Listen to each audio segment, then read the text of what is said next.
Day 1. Listening 12. Hi, and in today's final program in our series called Adventures Around the World, I'm happy to welcome Nina Balding.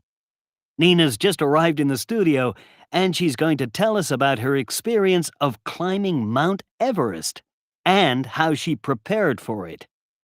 At nearly 9,000 meters, it's the tallest mountain in the world, and thousands of people try to climb it each year. Nina, thanks for joining us. Thanks. Great to be here. Now, it sounds like you had an amazing trip, Nina. First, can you tell us why you climbed Everest at this time of the year? Hi. Yes, well, we set off at the beginning of March, but didn't start climbing until April.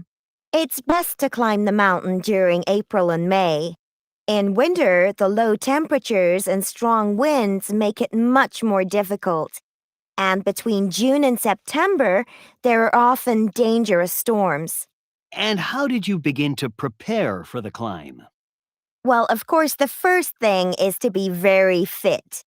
If you're fit, you find it easier to breathe on Everest. I trained for about 12 months before I went. I used to run for an hour every day with a heavy rucksack, and I did weight training.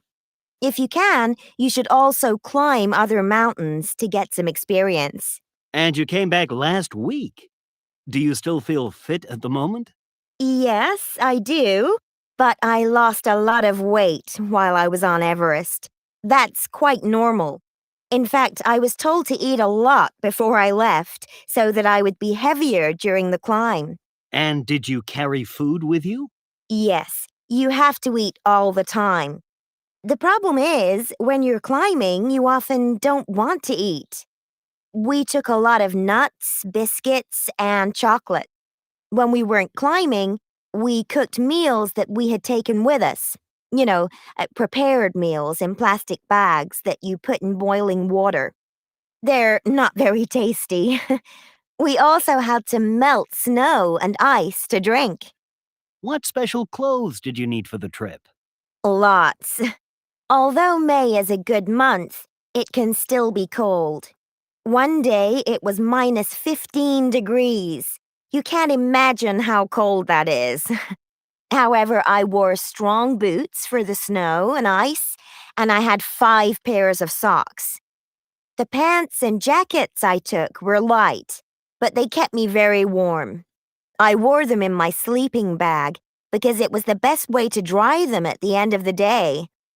I also bought really good sunglasses and goggles to protect my eyes. Where did you begin the climb?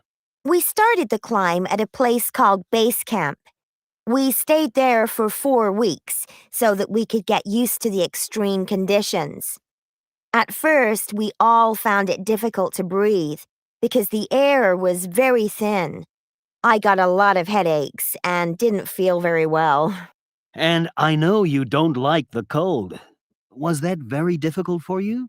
Yes, it was. When the temperature of the body falls, you just want to sleep. But I knew that was dangerous. Some days I just wanted to stay in the tent with a cup of tea, but I was in a good team. They had a lot of energy, and that helped me a lot. Great! So now that you're home, what was the best thing about the trip for you? Well, it was always my dream to climb Everest, so I'm very happy I've done it.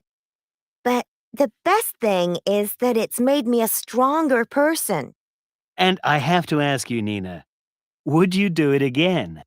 I'm not so sure. I know I've done it, but I think that too many people are climbing Everest at the same time. A mountain should be a quiet place, but it was very busy. Thanks, Nina. It's been great to hear your story. And that's it for today, guys. Next week, we'll start our new